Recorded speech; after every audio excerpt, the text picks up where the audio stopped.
That is a completely different experience than we were getting before. We need to run a couple tests though. Oh, this tranny's getting a bit hot. I want to check our bias. Our bias. Clips onto here, clips onto here. 27. All right. Hey, wrong switch.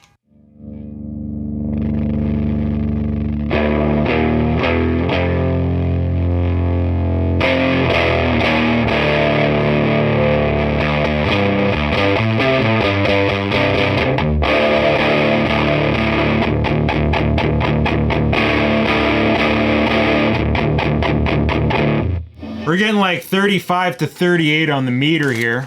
23 to 25 milliamps. That's within specifications, so that's okay. However, based on what anode voltage? 278 volts.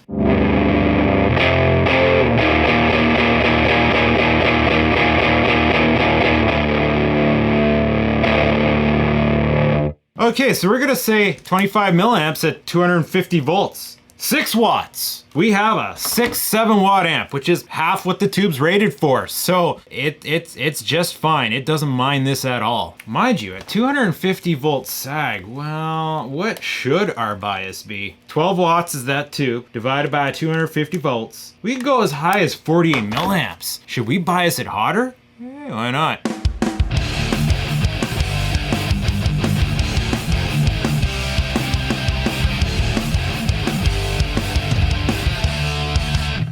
Let's go from 1.5K to 1K on the cathode. And I have another idea, something that I've seen. Again, you know, browsing on the Rob Robinette website with the 5E3 mods, which I guess effectively this is as good as a Fender Deluxe, really. Because Fender Deluxe is just a stupid thrown together design, if we're gonna be quite honest with ourselves. They have this mod where they add feedback. We're gonna tap off the speaker and we're gonna run a line 56K to that switch, that extra switch we're gonna have on the front. And that feeds it to the cathode of our newly installed driver tube. However, does the phase of the driver tube get flipped here? Oh, I wonder if we're gonna have a phasing issue.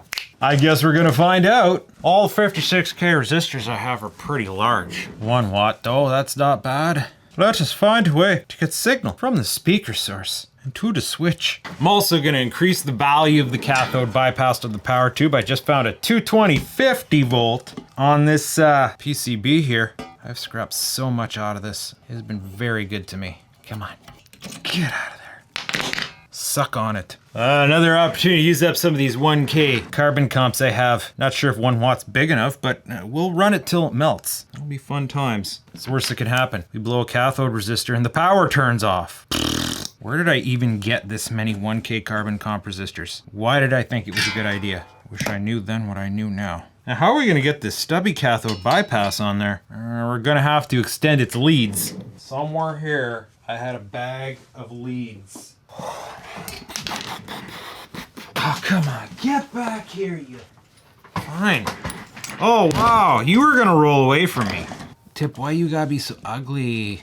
You know, some of this sloppy workmanship is based on the idea that I do not want to commit in case I want to change something. At least that will clear. Okay, 1K, 220 cathode bias. We have speaker signal going to this switch. Let's grab this 56K resistor and connect it to the cathode of the driver tube. All right, it's ready for our second test. We will get our meter out to track our voltages. Now let's hear how it sounds.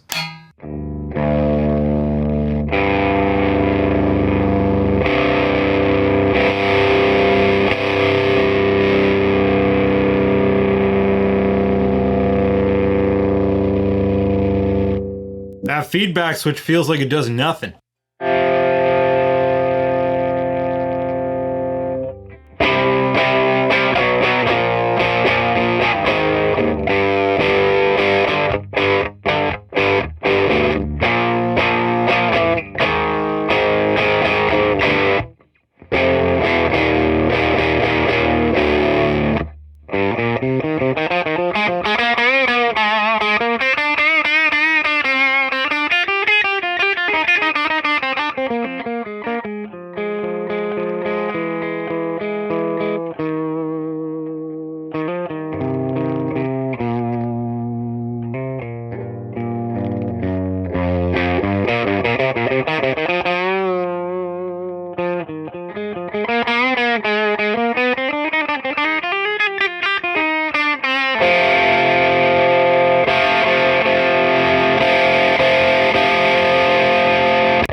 We got peaks as high as 47. Let's assume 250 volts. 47 divided by, we have a 1K resistor in there now. Oh, that's going to be proportionally 47 milliamps. That's convenient. We don't even have to compute anymore.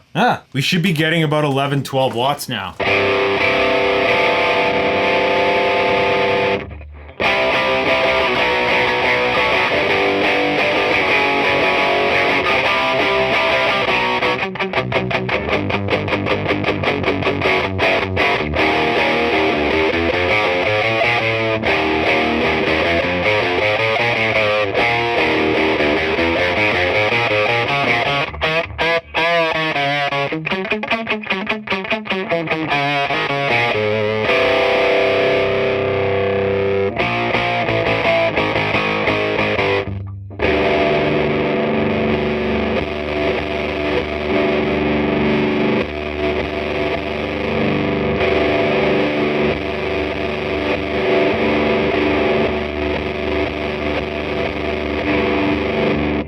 Okay, so negative feedback feels like it's doing nothing. And when I turn the volume all the way up the last little bit, it just... I guess we're running too much signal into that 686. Wait, 68, yeah, 686. That might be why, we might need to tame on that a bit, actually. Might need to tame on that a bit. Put another 1 meg in there, grounding out, kind of bring down that ground. Now, why is the negative feedback not doing anything? Is it because it's phasing? Is it because we have a phase reversal here before a phase reversal there? Now, mind you, this switch implies that the feedback resistor, the cathode bypass resistor gets disabled. Okay, what happens if we disconnect this cathode bypass right here? Hoi, hoi, oh, it doesn't want to disconnect. Come on, bud, you can let go. Oh, they're friends, it doesn't want to let go. I put it on too good, now it won't let go. Oh. Uh-oh. We get a whistling noise. Now is that because we have a stray capacitor attached to this? No. No, that's probably because our feedback's not in phase. Oh yeah. Yeah, that's what happens when your feedback's not in phase. I don't think there's much I can do about that. Like, you can't take feedback from the negative of the speaker. It would be the exact same potential as the cathode. It would do nothing. We can't put negative feedback right into the power stage, can we? Would that even make sense? Oh. Nope. Nope. Nope. Oh! I just broke my resistor. That's awesome. I saw a spark. We're not getting oscillation injecting the feedback above the cathode bypass of the power stage. I also have the cathode bypass off the driver tube right now, so I wonder what that's going to sound like.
Oi! Where's that spark coming from?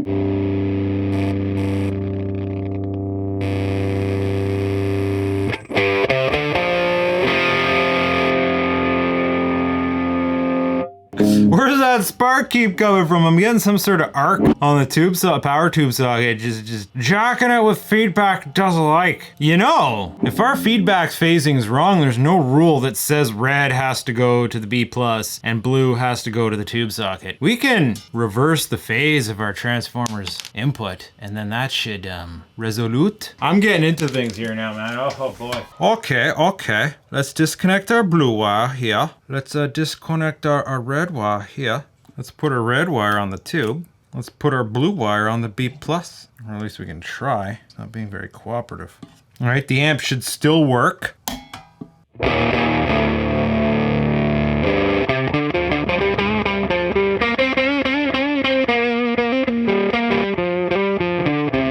Sounds a bit different.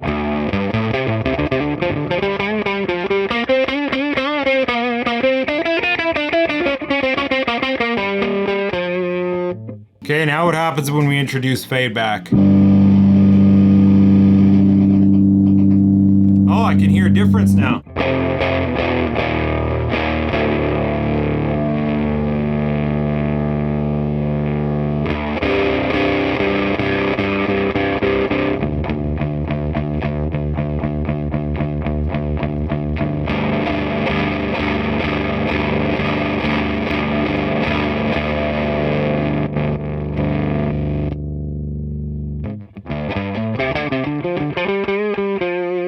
Is there ever a difference? I can put it right on the power tube.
What about the cathode of the power tube?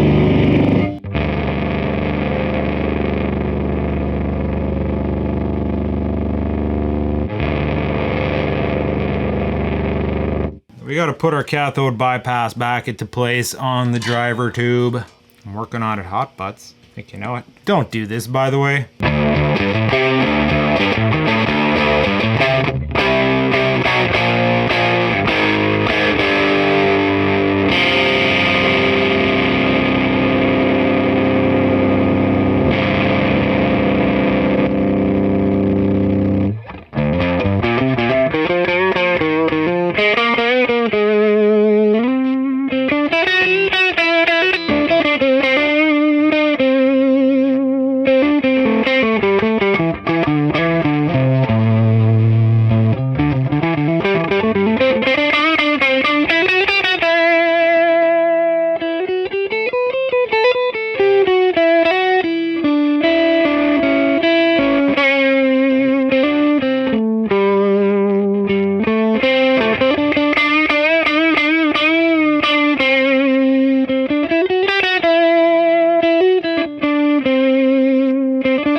Now I feel like reversing the phase of the transformer kind of did something to the tone, probably because the other half of the transformer is tied to ground, is tied to chassis, and now it's a bit of a conflict, but it works. But now, when I introduce negative feedback right into the grid input of the power tube, it's got some soul to it. I like that. I'm gonna permanize that. Cut, print. Woo! Ooh, that's microphonics on the EF86. How do we get though, because that's a pretty broken resistor now. I don't wanna, we gotta get it to attach here. We can get some more slack if I loosen up this connection. And then if I do a little bit of arrangement, haha. Oh, my camera's a bit wide. I'm just getting into things here and I'm not paying attention. I should be able to make this connection now. Except can we do it without the top of the resistor popping off anymore? So we broke this resistor. It's gonna need some glue, I think. All right, we have a negative feedback circuit. Just make sure that's on there. Stick some glue on that resistor to fix it so I don't waste another one. And I think I'm gonna call this guy good. I'm getting a bit carried away, man. We could, yeah. I'm gonna have to redraw this into the schematics. I guess this is gonna be Oddball 5.0 or 4.3 because it's based on, well, maybe add a revision. Okay, we changed it from negative to cathode, revision 4.2, because it's 4.1 right now. We had a negative feedback, 4.3. We changed the pilot light, that counts as a revision, 4.4. And we added a driver tube, 4.5. Oddball version 4.5. 4.6 because I fixed some of the grounding.